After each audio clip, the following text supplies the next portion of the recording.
What's going on, everyone, and welcome back on Haruki Murakami Art. Today I'm presenting you a list of movies that you should definitely watch if you love Haruki Murakami. This is an international list, so it will be a combination of both Asian and Hollywood films, but also international features from several other countries. I will also provide you a list of Murakami story adaptations that have not been shown in cinema recently, and also some YouTube videos of independent creators that have uploaded their works for free. So sit back, relax, and enjoy yourself.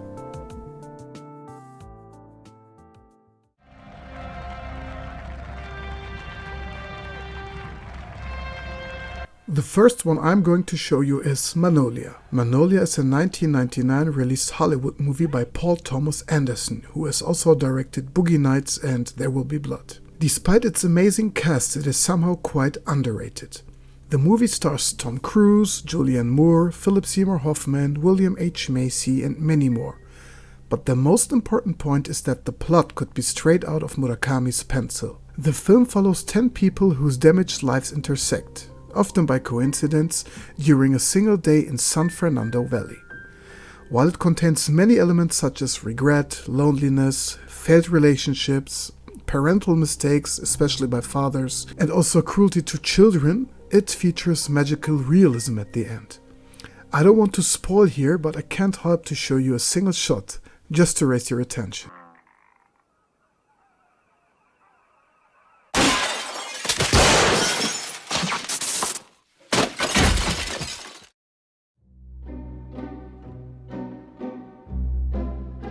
Let's go on with In the Mood for Love.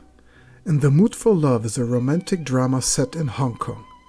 Shot in 2000 by director Wong Kar-wai, it features Maggie Cheung and Tony Leung as the main cast. This film sets a typical Murakami vibe by telling a story of two strangers that start a friendship because they share the same fate. Both live in an unhappy marriage. They somehow hesitate to make the final step, and from there they often have so-called nearly meetings and often miss each other, even if they are in the same place. It is very sensual, intimate, and has beautiful images. If you haven't watched it yet, do it as early as you can. You're gonna love it. Hello, I'm Howard Mirziak, founder and president of Lacuna Incorporated. I can't finish the list without mentioning Eternal Sunshine of the Spotless Mind.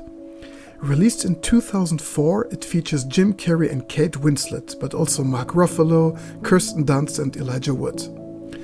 The story centers around Joel, who discovers that his girlfriend Clementine has undergone a brain therapy procedure in which all her memories of Joel is removed after the couple has faced many challenges. Joel agrees to undergo the procedure as well. The plot works a lot within the character's mind. It centers around memories, imaginations, and also tells a lot about loss, love, the fear of losing important memories, and many more things. You should definitely give it a try. あの日、星が降った日。それはまるで夢の景色のように美しい眺めだった。 Next one I'm going to show you is Your Name. Your Name has been released in 2016 and is a Japanese animated romantic fantasy. Although it's made for a younger audience, everyone who loves Murakami's works will like this film. Your Name shows the story of a high school boy in Tokyo and a high school girl in the Japanese countryside who suddenly begin to swap their bodies. When they wake up as each other on some mornings, they must live through the other's respective activities and social interactions for the day.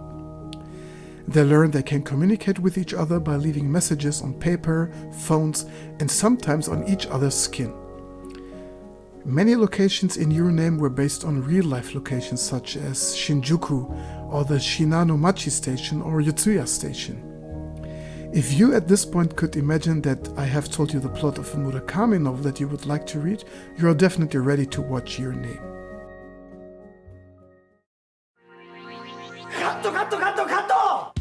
時間がないんだよ。ね、パッションがカメラテンション上げて。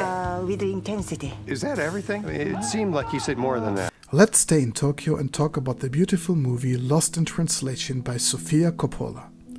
Starring Bill Murray and Scarlett Johansson, the romantic drama shows us the midlife crisis of Bob Harris, a fading movie star who travels to Tokyo to shoot a whiskey commercial. There he meets Charlotte, who has followed her husband to Japan and feels lonely and estranged. Both Bill and Charlotte grapple with additional feelings of jet lag and culture shock in Tokyo and often pass the time lounging around the hotel. They bond through a fun night in Tokyo where they experience the city nightlife together. In the days that follow, Bob and Charlotte spend more time together, and the friendship grows. It is a moving, melancholy story that will beautifully connect funny and sad moments and serves many subjects while kidnapping us into the night of Tokyo.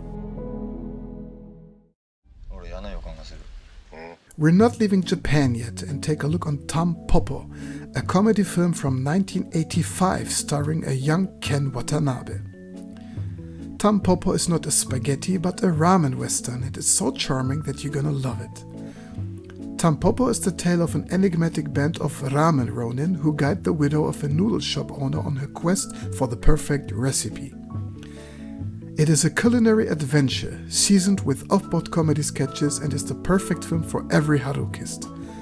Food, comedy, a strong female character, everything you need. Critics call Poppo as the perhaps funniest movie about the connection between food and sex ever made. It is free to watch on YouTube, so what are you waiting for?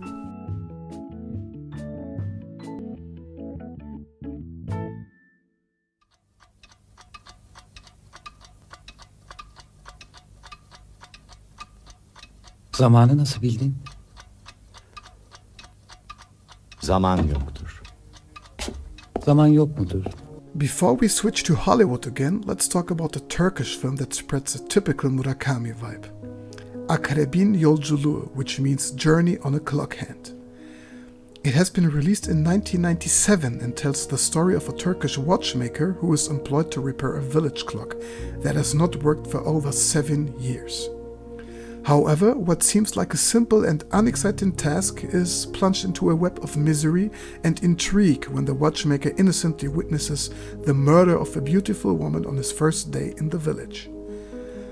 Pacing is slow but steady, and the film is full of strange characters and symbols. Time seems to have stopped in the mysterious village, and the movie has a subtle foreshadowing. You should definitely give it a watch.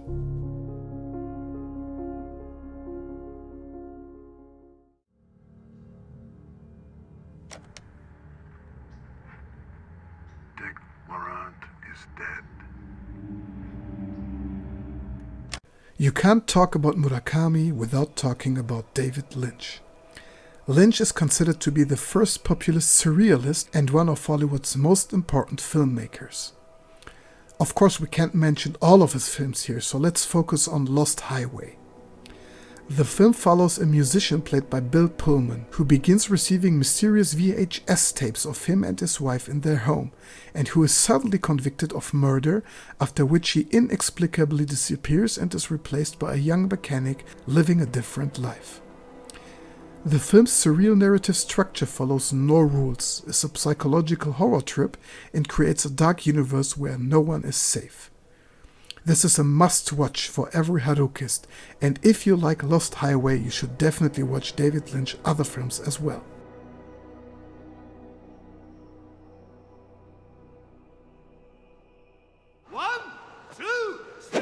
Again, we have a Japanese animation film here. Paprika is a 2006 release sci-fi psychological thriller by Satoshi Kon, who has passed away in 2010. In the near future, a newly created device called the DC Mini allows the user to view people's dreams. Like other Kon's works, this film uses the motif of fiction and reality to depict a world in which seamlessly connected dreams and reality are violently switched, and the boundary between reality and fiction becomes blurry. Fiction and reality are not opposing concepts, something that is present in Murakami's books. Several critics have noted many similarities that later appeared in the 2010 Christopher Nolan film Inception, including plot similarities, similar scenes, and similar characters, arguing that Inception was influenced by Paprika. I think that you should decide for yourself.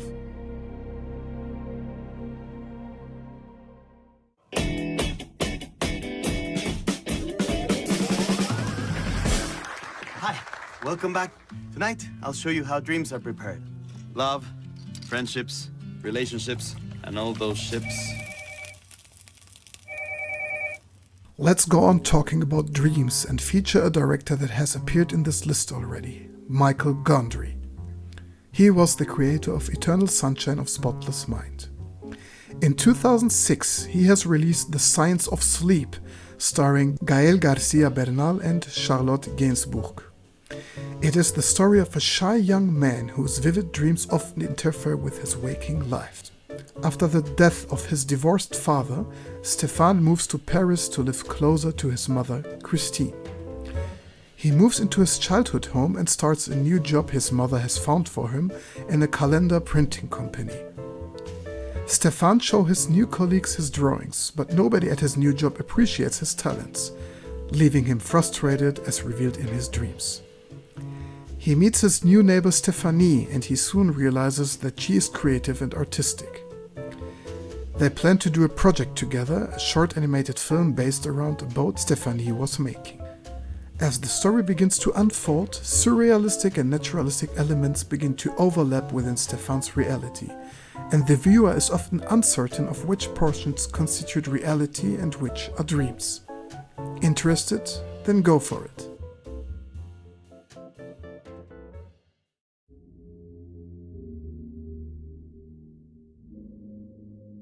I could go on for hours with this list, so you can expect a part 2 soon. For now, I'm providing you a section of movies that are straight Murakami adaptations. The 3 most famous are Norwegian Wood, Drive My Car, and Burning.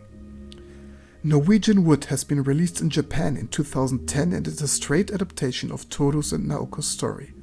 Somehow I enjoyed this film, but I must say that it is of a very heavy tone and didn't meet my expectations. Again, it was interesting to see how the novel has been adapted.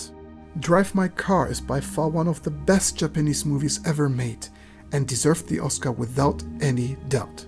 It is based on the short story in Men Without Woman, and every Harukist has to watch this.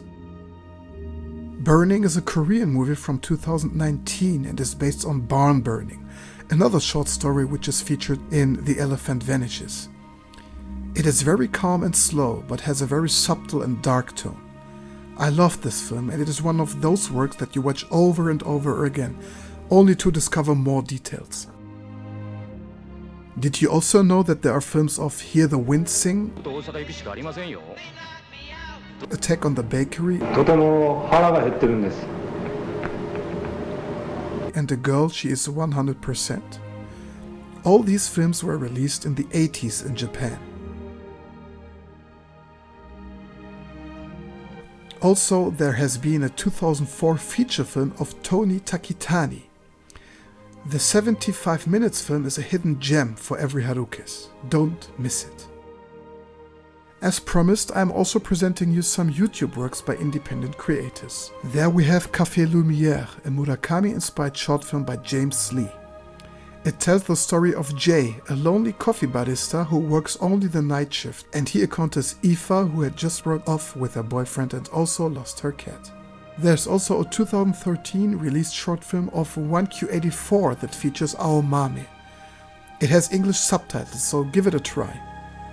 You should also check out this animation of 1Q84, a very beautiful work by Kate H.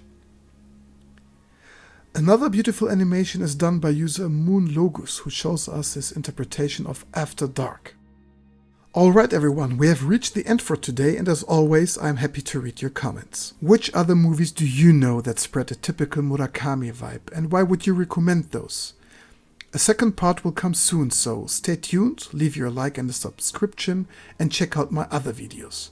Take care and see you soon.